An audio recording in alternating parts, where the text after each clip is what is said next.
And now it's time for Spotlight on the Saints. Remember, a saint is someone who lives a life that lets the sun shine through. I don't know about you, but sometimes when I think of saints or martyrs especially, the first picture that comes to my mind is somebody that lived far away and long ago. I think of the martyrs. The pictures might be of somebody standing in the Roman Colosseum bravely facing lions. In other words, they were distant. Today we're going to turn the spotlight on a saint who was killed for his faith in 1980.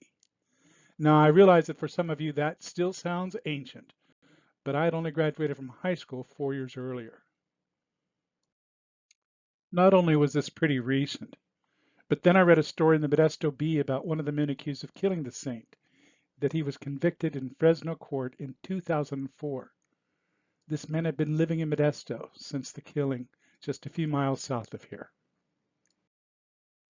Today we're turning the spotlight on St. Archbishop Oscar Romero, whose feast day is celebrated on March 24th, a saint who is not ancient and distant, but a saint who is recent, even with local ties.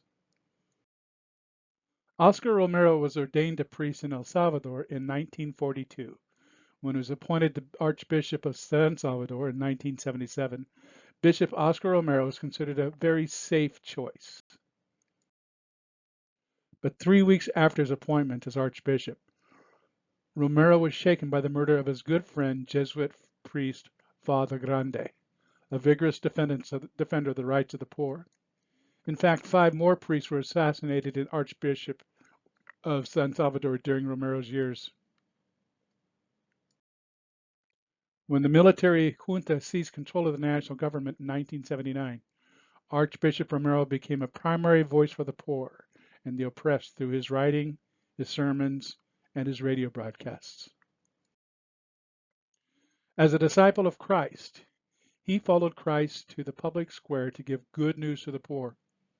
Because of this, like Christ, he was eventually killed by the military government.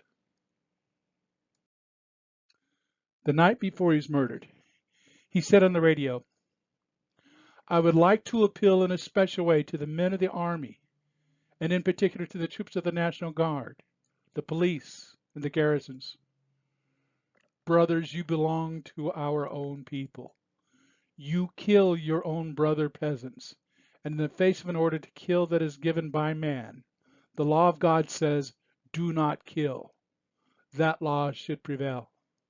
Therefore, in the name of God, in the name of this long-suffering people, whose laments rise to heaven every day, I beseech you, I beg you, I command you, in the name of God, cease the repression."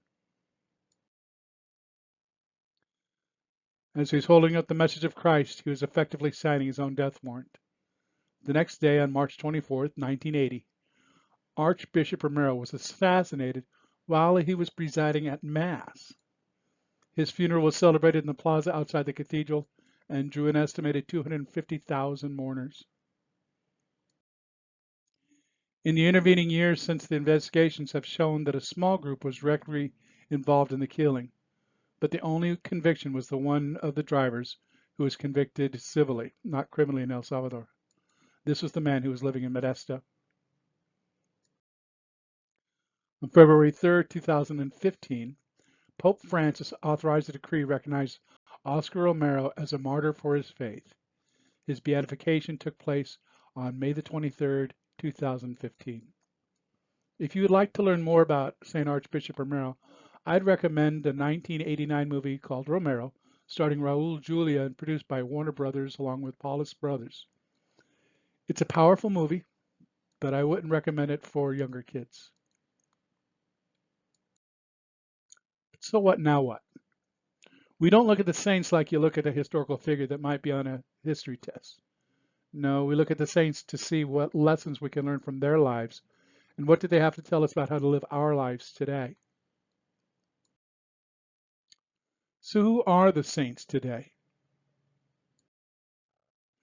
Am I willing to follow Christ in giving good news to the poor?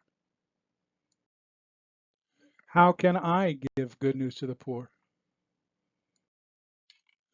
And am I willing to follow Christ all the way to the cross? Thanks for watching. My name is Dave, and I'm not in charge.